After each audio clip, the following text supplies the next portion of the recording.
Now it's time for On Point, where we speak to experts to delve deeper into the biggest news stories in the spotlight right now. On Saturday, one of the Chinese Communist Party's biggest meetings of the year, the National People's Congress, that is part of the so-called two sessions, was held in Beijing. Watchers paying especially close attention this year as it comes ahead of the CCP's National Congress in the fall, and that is when the party is going to, or at least very likely going to, undergo a leadership shake-up, and President Xi Jinping is going to start his third term. However, as with most of the other international news these days, this meeting is largely being overshadowed naturally by Russia's invasion of Ukraine. And China's refusal to condemn Moscow for its actions also continues to set it at odds with the vast majority of the international community. For more, we connect to Mark Barry, Associate Editor Emeritus of the International Journal on World Peace. Good morning, Mark. Good morning. So before we get to the meeting, let's start with Beijing's stance on the war in Ukraine. The CCP has flat out refused to condemn Russia and has even refrained from calling it an invasion. So can you explain Beijing's reasoning behind this? Well, I want to say up front that with the Ukraine invasion, in my lifetime, I think we're in uncharted waters. Last week's Russian shelling of Ukraine's largest nuclear facility is something that never happened before. Fortunately, no reactor was hit, but if electricity or plumbing were damaged, there could have been a meltdown far greater than Chernobyl, poisoning Russia, Europe, and the world.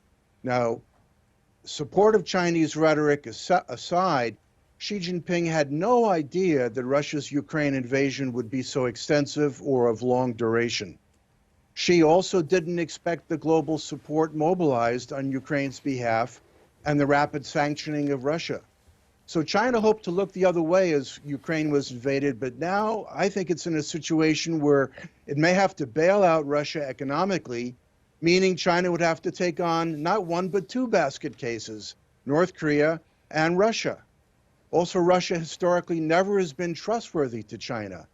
Not only were there serious Sino-Soviet border skirmishes in the 1950s and 60s, but in 1929, Stalin briefly invaded northern Manchuria to take control of the Chinese Eastern Railway.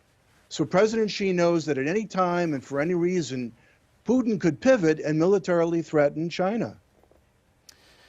Well, for all the show that they're like good buddies on the international front, Vladimir Putin and Xi Jinping, they have been meeting a lot over the past few years. Like you say, there is this trust issue between the two sides. No one can deny that. And you also touched upon the fact that we're in uncharted territory right now. There is a view in Taiwan by many people that this action taken by Russia could be somewhat of a preview of a Chinese invasion of their island. So, hypothetically speaking, it may have changed now that Beijing has seen how Russia is kind of getting bogged down in Ukraine.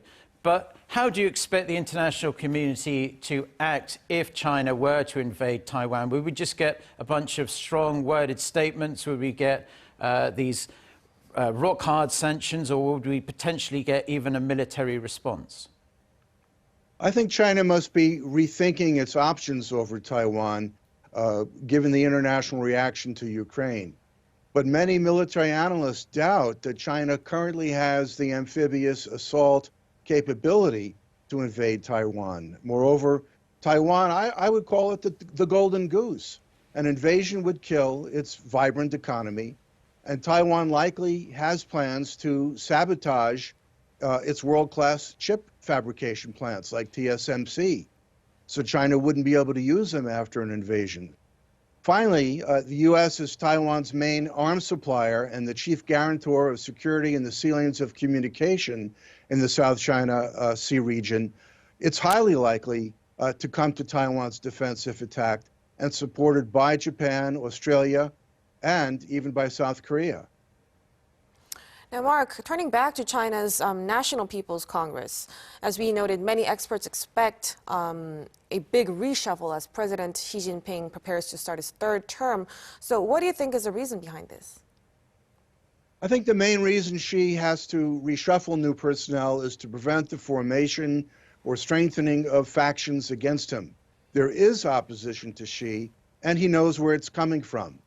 So President Xi weakens pockets of opposition by reshuffling, by bringing in new blood, so that he can guarantee his reappointment as leader at the Party Congress later this year.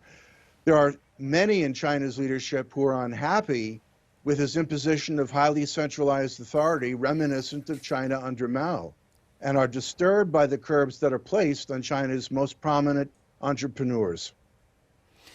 Okay, unfortunately, Mark, we are out of time, but it's always a pleasure to speak to you, and we look forward to hearing from you again soon. Thank you ever so much. You're welcome.